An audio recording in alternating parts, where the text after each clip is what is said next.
আরে ভাঙা চেয়ারটা এখানে ফেলে দিয়ে যায়। আরে কারে নষ্ট টিপে এখান থেকে নিয়ে যা। আরে কোন পাগলে আমাকে জাগিয়ে ফেললি?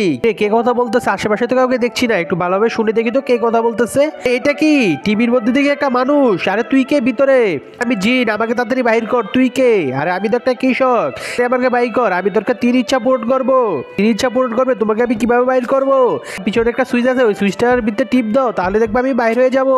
আচ্ছা এখন আমি পিছনে সুইচটা আমি টিপ দিচ্ছি, এনো আমি টিপ দিয়ে দিলাম, এখন তুমি বাইরে হয়ে যাও। উহা, আমি মুক্ত হয়ে গেছি, এখন আমি বাইরে। তুমি না বলেছিলে আমার তিনটা অমূল্য সম্পদ দেবে? তাড়াতাড়ি বলো তিনটা অমূল্য সম্পদ কি দেবে? আচ্ছা তুমি এদিকে আসো, এই নাও তোমার তিনটা অমূল্য সম্পদ। আচ্ছা খুলে দেখি তো এটার মধ্যে কি। এগুলো তো বীজ। আরে ভাই আমি এখন এই বীজ দিয়ে কি করবো? আরে ভাই এটি যে সে বীজ না, এগুলো জাদুর বীজ। এগুলো এখনই লাগালে দেখবা কি সুন্দর গাছ উঠে যায়। হ্যাঁ আরেকটি কথা শোনো, এই বীজ থেকে যা ফলন হবে তার অর্ধেক নেবে তুমি, অর্ধেক নেবে আমি। আচ্ছা এবারে ফলন যা হবে তার নিচেরটা নেবে তুমি, উপরেরটা নিবো আমি। এটা আবার কেমন কথা? তুমি উপরেরটা নিবে আমি নিচেরটা নেবো? আচ্ছা ঠিক আছে যাও, তুমি উপরেরটা নিয়ে আমি নিচেরটা নেবো। আচ্ছা দাঁড়া, এখন আমি তোর সাথে মজা নিচ্ছি। তুই কৃষকের সাথে লাগ দিচ্ছিস না, আজকে এখন তোকে আমি মজা বুঝাবো। আমি বীজগুলো ফেলে দিলাম, এখন আমি এখানে রোপণ করবো আলু ক্ষেত। কি সুন্দর আলু ক্ষেত হয়ে গেছে।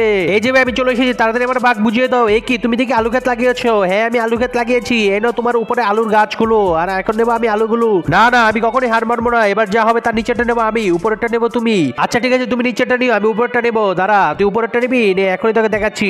আমি এখানে লাগিয়ে দিলাম গম ক্ষেত। কি সুন্দর আমার গম ক্ষেত হয়ে গেছে। এই যে ভাই আমি চলে এসেছি, তাড়াতাড়ি আমার নিচেরটা দাও। তুমি এটা কি করলে? তুমি দেখি এখানে গম ক্ষেত লাগিয়েছো?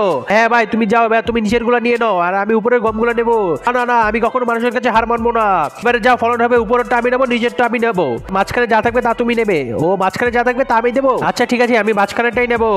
আল্লাহ যে সুন্দর কোরআন সুবিধা থেকে ভিডিওতে লাইক সাবস্ক্রাইব করে দেবে তার সকল মনের আশা পূরণ হয়ে যাক। আর যে ভিডিওতে লাইক সাবস্ক্রাইব করবে না সেই সুন্দর কোরআন সুবিধাকে ভালোবাসে না। আর কমেন্টে আল্লাহু আকবার লিখে যাও। তুই আমার সাথে লাগ দিছিস জিন, এটা তুই মনে রাখবি, তুই একটা জিন আর আমি হলাম কৃষক। দাঁড়া এখনই তোর সাথে মজা নিচ্ছি।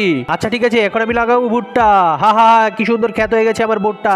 এই যে আমি চলে এসেছি, তাড়াতাড়ি আমার উপরেরটা নিচেটা দিয়ে দাও। না না না আমি এটা মানি না, আমি এখন ভুট্টা নেবো। না না না ভাই তুমি আগে বলেছিলে তুমি উপরেরটা নেবে নিচেটা নেবে। নাও এখন আমি ভুট্টা গাছ লাগিয়ে দিয়েছি, এখন ভুট্টা আমি পেরে নিয়ে যাবো। তুমি তোমার কথার খেলাপ করতে পারবে না, ভুট্টা গুলো আমার আর উপরে আর নিচেটা তোমার। আরে তুই দেখি আমার থেকে বেশি চালাক, তুই আমার মতো একটা জিনকে বোকা বানিয়ে দিলি। হতে পারিস তুই জিন, কিন্তু আমি মানুষ, মানুষের সাথে কখনো জিন পারবে না। যা যা এখন তো এখান থেকে ভাগ।